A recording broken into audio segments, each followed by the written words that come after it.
प्रणाम दोस्तों। स्वागत है आपका मेरे इस YouTube चैनल साहित्य सागर में।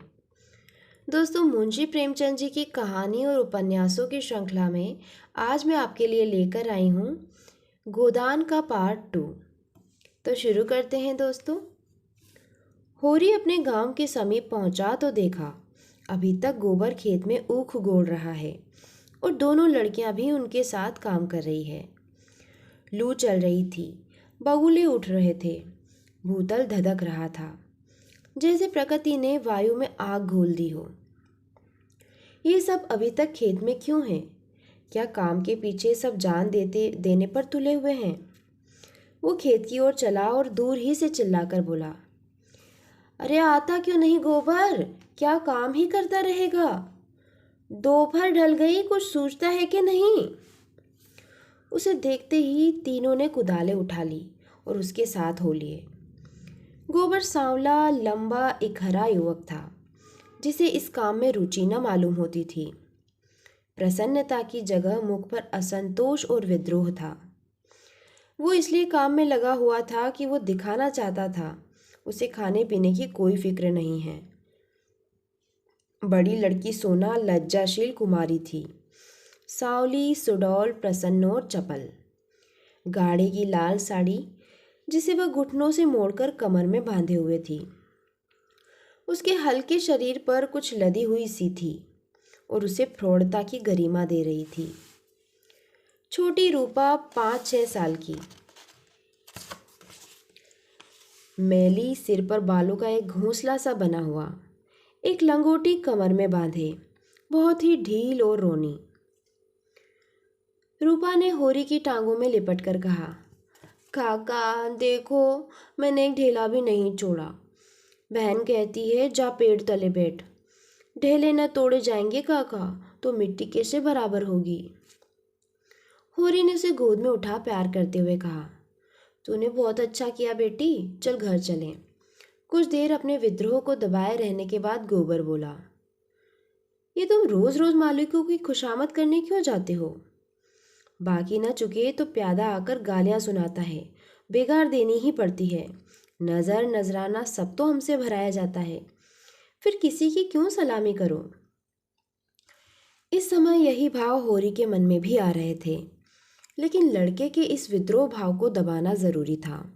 बोला, सलामी न करने जाए तो रहें कहाँ? भगवान ने जब गुलाम बना दिया है तो अपना क्या बस है? ये इसी सलामी की बरकत है कि द्वार पर मढ़ैया डाल दी और किसी ने कुछ नहीं कहा। घूरे ने द्वार पर खूंटा गाड़ा था जिस पर कारिंदों ने 2 रुपए डांड लिए थे। तलैया से कितनी मिट्टी हमने खोदी, कारिंदा ने कुछ नहीं कहा। दूसरा खोदे तो नजर देनी पड़े। अपने मतलब के लिए सलामी करने जाता हूँ, पाँव में सनीचर नहीं है और न सलामी करने में कोई बड़ा सुख मिलता है। घंटों खड़े रहो तब जाकर मालिक को खबर होती है। कभी बाहर निकलते हैं, कभी कहला देते हैं कि फुर्सत नहीं है। गोबर ने कटाक्ष किया, बड़े आदमियों की हाँ में हाँ मिलाने में कुछ न कुछ आनंद तो मिलता ही है, नहीं लोग मेंबरी के लिए क्यों खड़े हो? जब सिर पर पड़ेगी तो मालूम होगा बेटा, अभी जो चाहे कह लो।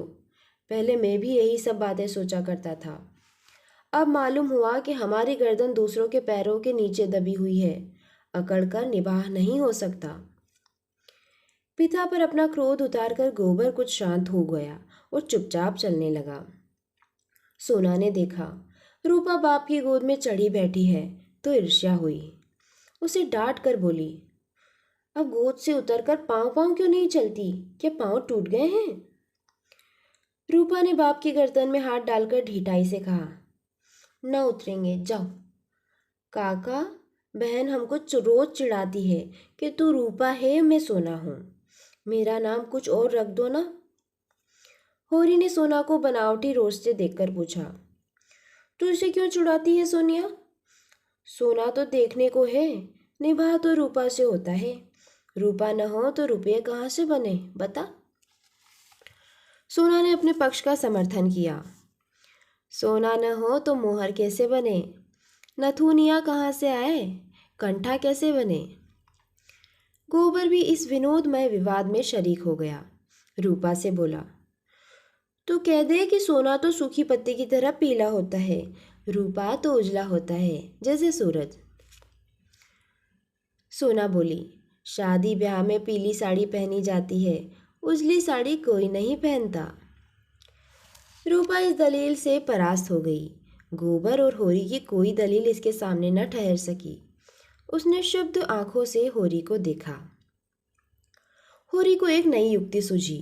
बोला, सोना बड़े आदमियों के लिए है, हम गरीबों के लिए तो रूपा ही है। जैसे जौ को राजा कहते हैं, गेहूं को चमार, इसलिए न कि गेहूं बड़े आदमी खाते हैं, जो हम लोग खाते हैं। सोना के पास इस सबल युक्ति का कोई जवाब न था।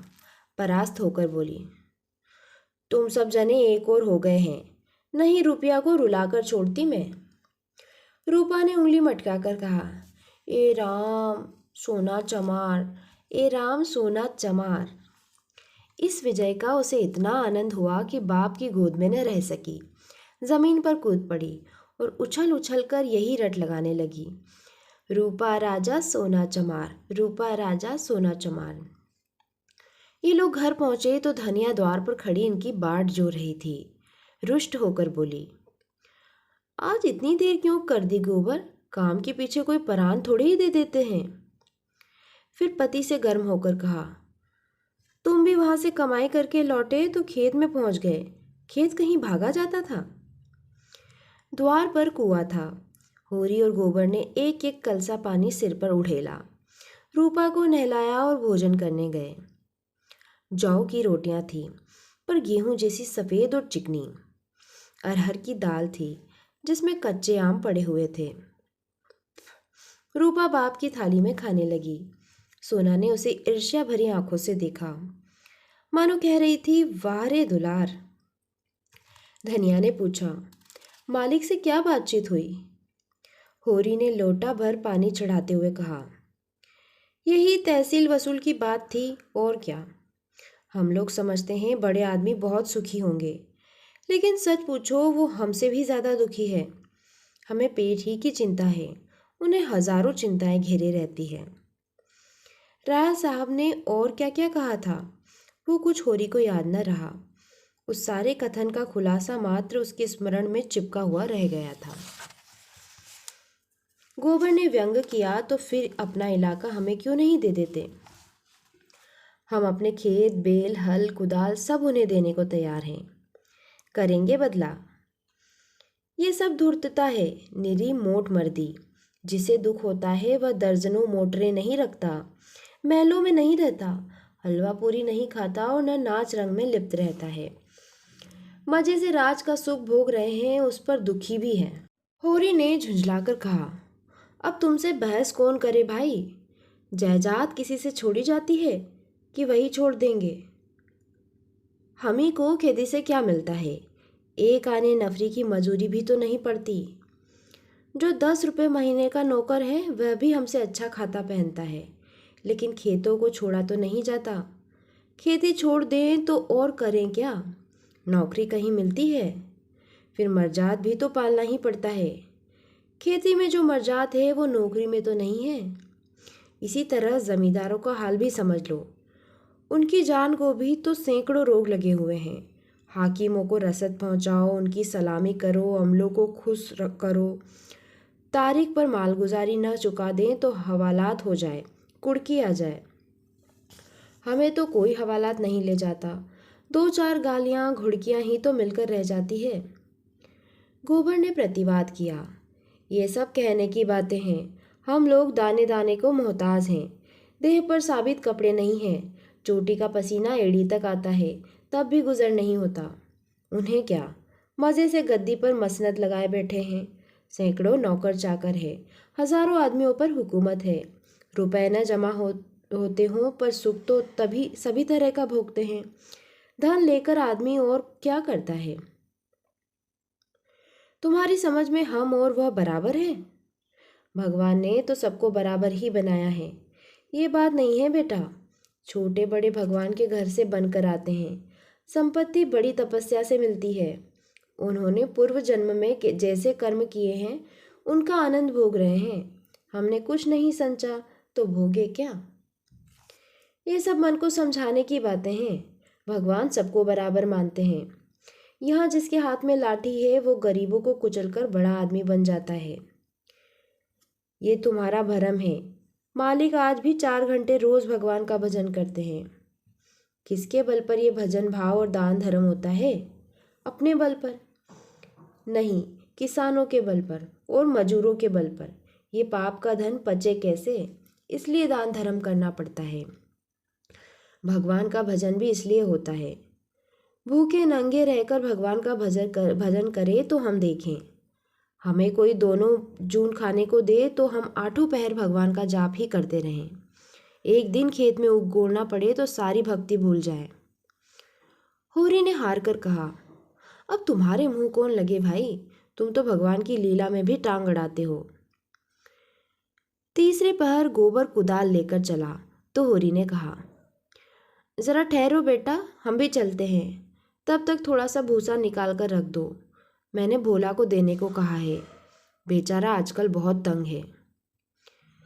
गोबर ने अवज्ञा भरी आंखों से देखकर कहा, हमारे पास बेचने को भूसा नहीं है।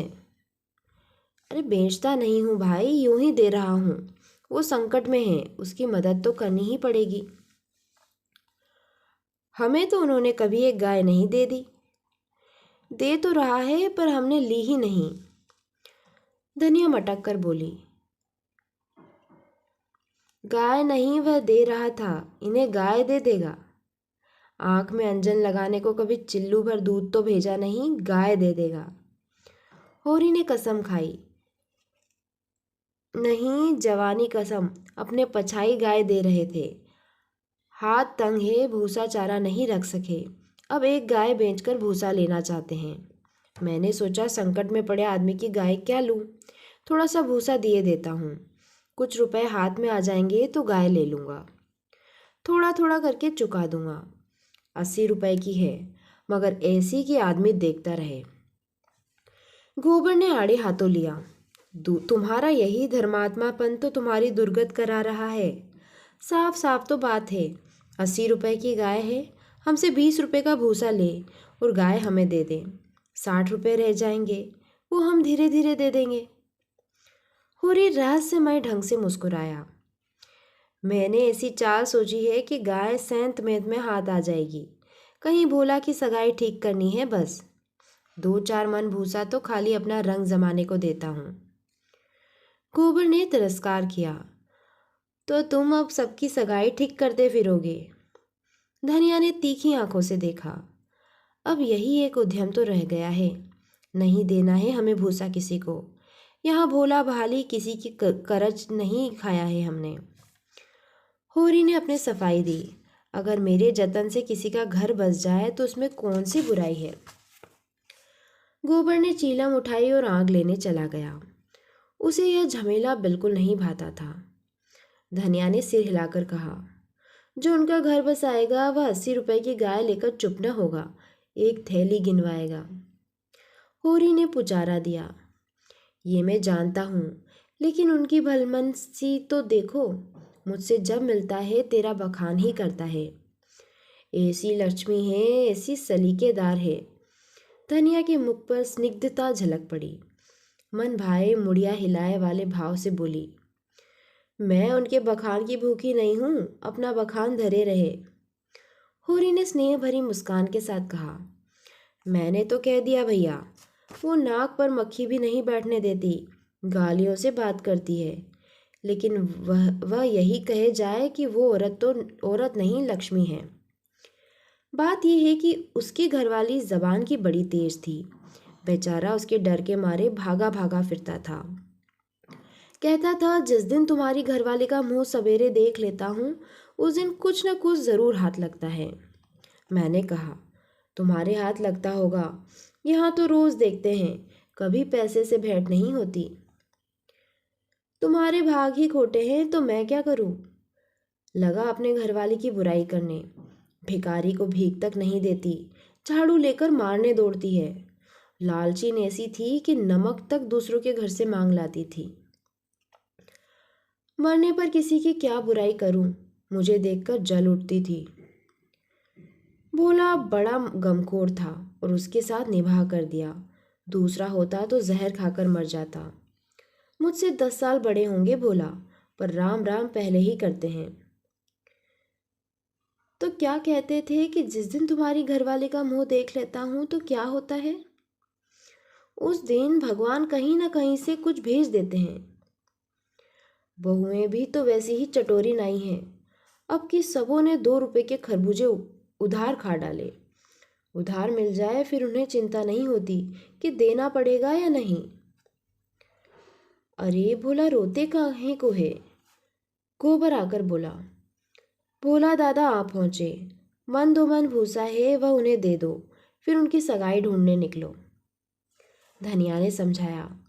आदमी द्वार पर बैठा है, उसके लिए खाट वाट तो डाल नहीं दी, ऊपर से लगे भुनभुनाने। कुछ तो भलमनसी सीखो। कलसा ले जाओ, पानी भर कर रख दो, हाथ मुंह धोए, कुछ रस पानी पिला दो। मुसीबत में ही आदमी दूसरों के सामने हाथ फैलाता है। होरी बोला। रस वस का काम नहीं है, कौन कोई पाहुने हैं। धनिया बिगड़ी। पाहुने और कैसे होते हैं? रोज रोज तो तुम्हारे द्वार पर नहीं आते हैं।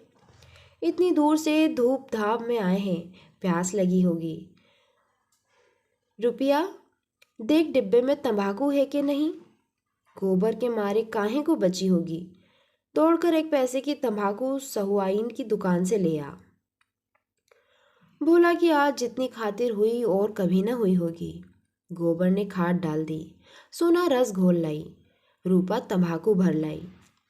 धनिया द्वार पर किवाड़ की आड़ में खड़ी अपने कानों से अपना बखान सुनने के लिए अधीर हो रही थी।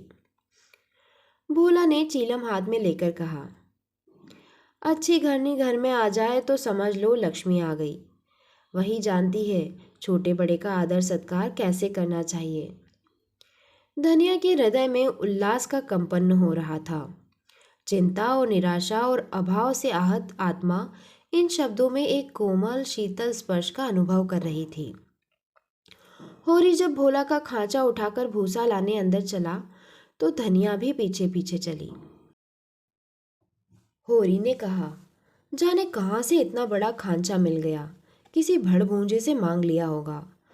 मन भर से कम में न भरेगा, 2 खांचे भी दिए तो 2 मन निकल जाएंगे।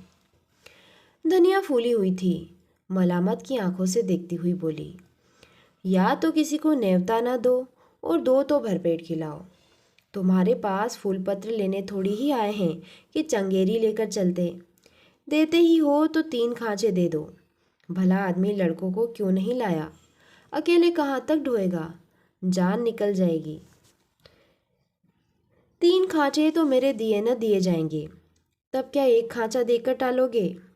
गोबर से कह दो अपना खांचा भरकर उनके साथ चला जाए। गोबर ऊख गोड़ने जा रहा था। एक दिन न गोड़ने से ऊख सूख न जाएगी। ये तो उनका काम था कि किसी को अपने साथ ले लेते। भगवान के दिए 2 बेटे हैं।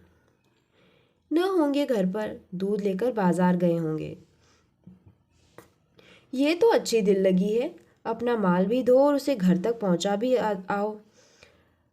लाद दे लदा दे, लादने वाला साथ कर दे। अच्छा भाई, कोई मत जाए, मैं पहुंचा दूंगी। बड़ों की सेवा करने में लाज नहीं है। और 3 खांचे उन्हें दे दूं तो अपने बेल क्या खाएंगे? ये सब तो न्योता देने से पहले ही सोच लेना था। न हो तुम और गोबर दोनों जने चले जाओ।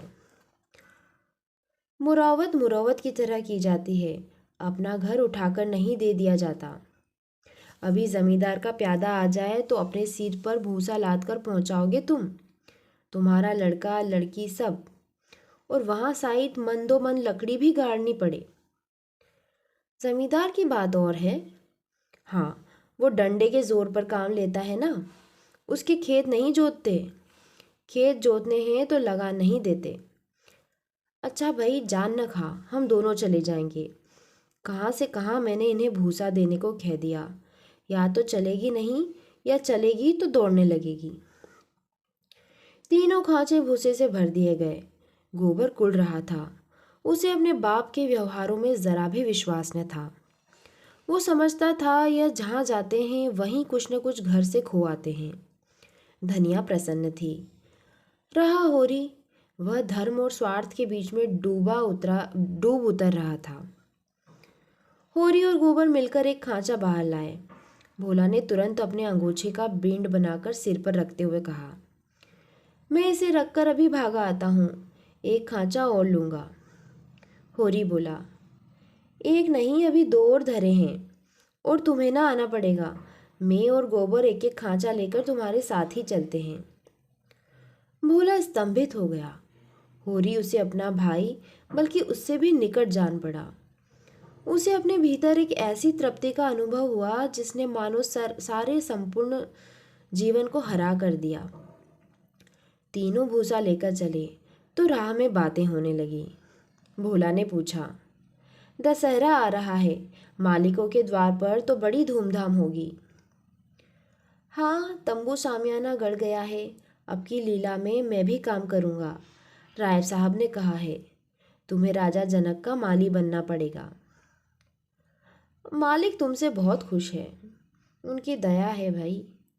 एक क्षण के बाद भोला ने फिर पूछा, शगुन करने के लिए रुपए का कुछ जुगाड़ कर लिया है? माली बन जाने से तो गला न छूटेगा।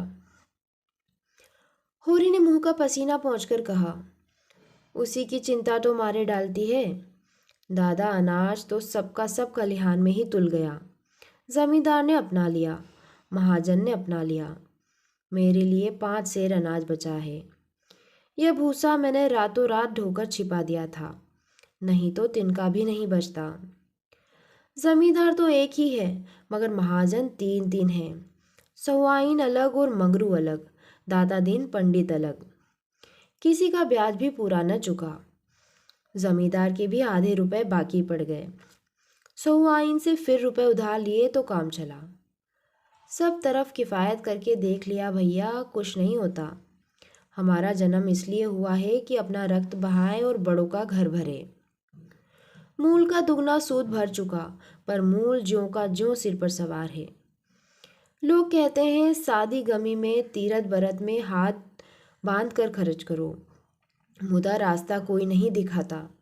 राय साहब ने बेटे के ब्याह में 20,000 लुटा दिए, उनसे कोई कुछ नहीं कहता। मंगरू ने अपने बाप के करियाकरम में 5,000 लगाए, उनसे कोई कुछ नहीं पूछता। वैसे ही मर्जात तो सबकी है। भोला ने करुण भाव से कहा, बड़े आदमियों की बराबरी तुम कैसे कर सकते हो भाई? आदमी तो हम भी हैं। कौन कहता है कि हम तुम आदमी हैं? हम में आदमियत है कहीं? आदमी वो है जिसके पास धन है, अख्तियार है, इलम है। हम लोग तो बैल हैं और जुतने के लिए पैदा हुए हैं। उस पर एक दूसरे को देख नहीं सकता, एका का नाम नहीं। एक किसान दूसरे के खेत पर न चढ़े तो कोई जागा कैसे करे? प्रेम तो संसार से उठ गया। बूढ़ों के लिए अतीत के सुखों और वर्तमान के दुखों और भविष्य के सर्वनाश से ज्यादा मनोरंजक और कोई प्रसंग नहीं होता। दोनों मित्र अपने अपने दुखड़े रोते रहे। भोला ने अपने बेटों की करतूत सुनाई, होरी ने अपने भाइयों का रोना रोया, और तब एक कुएं पर बोझ रखकर पानी पीने के लिए बैठ गए। गोबर ने बनिए से लोटा और गगरा मांगा और पानी खींचने लगा। भोला ने सहृदयता से पूछा, अलगोजा के समय तो तुम्हें बड़ा रंज हुआ होगा। भाइयों को तो तुमने बेटों की तरह पाला था। होरी आर्द्र कंठ से बोला, कुछ न पूछो दादा, यही जी चाहता है कि कहीं जाके डूब मरूं। मेरे जीते जी सब कुछ हो गया। जिनके पीछे अपनी जवानी धूल में मिला दी, वही मेरी मुद्दई हो गए। झगड़े की जड़ क्या थी? यही कि मेरी घरवाली हार में काम करने क्यों नहीं जाती। पूछो, घर देखने वाला भी कोई चाहिए कि नहीं? लेना देना, धरना उठाना, संभालना सहेजना, ये कौन करे? फिर वो घर बैठी तो नहीं रहती थी। झाड़ू बुहारू, रसोई, चौका बर्तन, लड़कों की देखभाल, ये कोई थोड़ा काम है?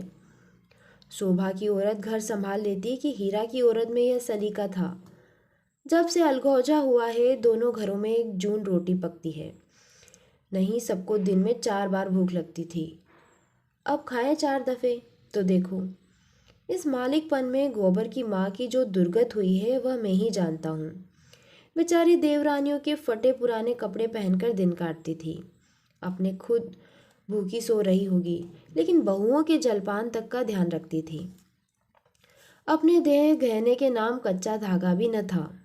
देवरानियों के लिए दो दो चार चार गहने बनवा दिए। सोने के न सही चांदी के तो हैं। जलन यही थी कि हम मालिक क्यों हैं। बहुत अच्छा हुआ कि अलग हो गए। मेरे सिर से बला टली। भोला ने एक लोटा पानी चढ़ाकर कहा, यही हाल घर घर का है भैया। भाइयों की बात ही क्या करें, यहाँ तो लड़कों से भी नहीं पटती। पटती इसलिए नहीं कि मैं किसी की कुचाल देखकर मुंह बंद नहीं कर सकता। तुम जुआ खेलोगे, चरस पियोगे, गांजे में दम लगाओगे, मगर आए किसके घर से? खर्च करना चाहते हो तो कमाओ, मगर कमाई तो किसी से न होगी। खर्च दिल खोलकर करेंगे। जेठा कामता सौदा लेकर बाजार जाएगा तो आधे पैसे गायब। पूछो तो कोई जवाब नहीं। छोटा जंगी है, वह संगत के पीछे मतवाला रहता है। सांझ हुई और ढोल मजीरा लेकर बैठ गए। संगत को मैं बुरा नहीं मानता, गाना बजाना ऐब नहीं, लेकिन ये सब काम फुर्सत के हैं। ये नहीं कि घर का कोई काम न करो और आठों पहर उसी धुन में पड़े रहो। जाती है मेरे सिर, सानी पानी में करूं, गाय भैंस में दूहूं, दूध लेकर बाजार में जाऊं। ये गृहस्थी जी का जंजाल है। सोने की हंसिया जिसे न उगलते बनता है न निगलते। लड़की है जुनिया, वो भी नसीब की खोटी। तुम तो उसकी सगाई में आए थे। कितना अच्छा घर बार था। उसका आदमी बम्बई में दूध की दुकान करता था। उन दिनों वहाँ हिंदू मुस्लिमों में दंगा हुआ तो किसी ने उसके पेट में छुरा भोंक दिया। घर ही चौपट हो गया। वहाँ अब उसका निवाह नहीं। जाकर लिवा लाया कि दूसरी सगाई कर दूंगा, मगर वो राजी ही नहीं होती और दोनों भांजे की रात दिन उसे जलाती रहती है। घर में महाभारत मचा रहता है। विपत की मारी यहाँ आई, यहाँ भी चैन नहीं।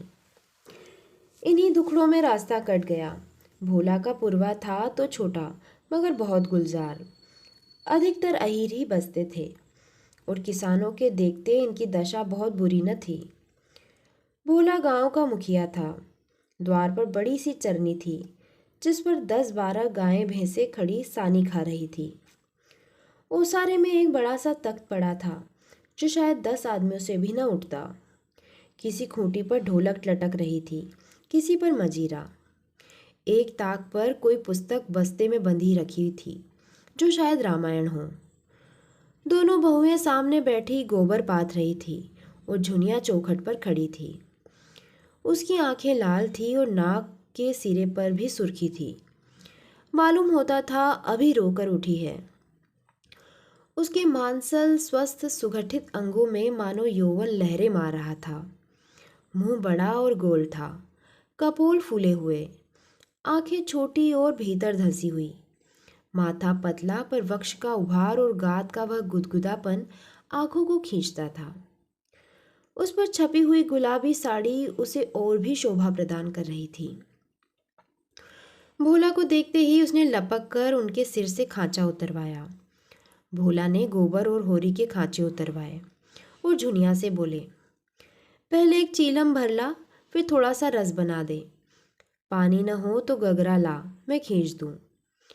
होरी महतो को पहचानती है ना? फिर होरी से बोला, घरनी के बिना घर नहीं रहता भैया। पुरानी कहावत है, नाटन खेती बहुरियन घर। नाटे बैल क्या खेती करेंगे और बहुएं क्या घर संभालेगी। जब से इनकी माँ मरी है जैसे घर की बरकत ही उठ गई है। बहुएं आटा पाथ रही थी, पर गृहस्थी चलाना क्या जाने। हाँ, मुंह चलाना खूब जानती है। लौंडे कहीं फड़ पर जमे होंगे, सबके सब आलसी है, कामचोर। जब तक जीता हूँ उनके पीछे मरता हूँ, मर जाऊंगा तो आप सिर पर हाथ धरकर रोएंगे। लड़की भी वैसी ही, छोटा सा अढ़ोना भी करेगी तो भुन भुना कर। मैं तो सह लेता हूँ, खसम थोड़े ही सहेगा। जुनिया एक हाथ में भरी हुई चीलम, दूसरे में रस का लोटा लिए बड़ी फुर्ती से आ पहुंची। फिर रस्सी और कलसा लेकर पानी भरने चली। गोबर ने उसके हाथ से कलसा लेने के लिए हाथ बढ़ाकर झेंपते हुए कहा, तुम रहने दो, मैं भर लाता हूँ। जूनिया ने कलसा न दिया। कुएं के जगत पर जाकर मुस्कुराती हुई बोली, तुम हमारे मेहमान हो, कहोगे एक लोटा पानी भी किसी ने न दिया। मेहमान कहाँ से हो गया, तुम्हारा पड़ोसी ही तो हूँ। पड़ोसी साल भर में एक बार भी सूरज न दिखाए तो मेहमान ही है। रोज रोज आने से मर्जाद भी तो नहीं रहती। जुनिया हंसकर तिरछी नजरों से देखती हुई बोली, वही मर्जाद तो दे रही हूँ। महीने में एक बार आओगे ठंडा पानी दूंगी, 15वें दिन आओगे चीलम पाओगे, 7वें दिन आओगे खाली बैठने को माची दूंगी, रोज रोज आओगे कुछ न पाओगे। दर्शन तो दोगी? दर्शन के लिए पूजा करनी पड़ेगी।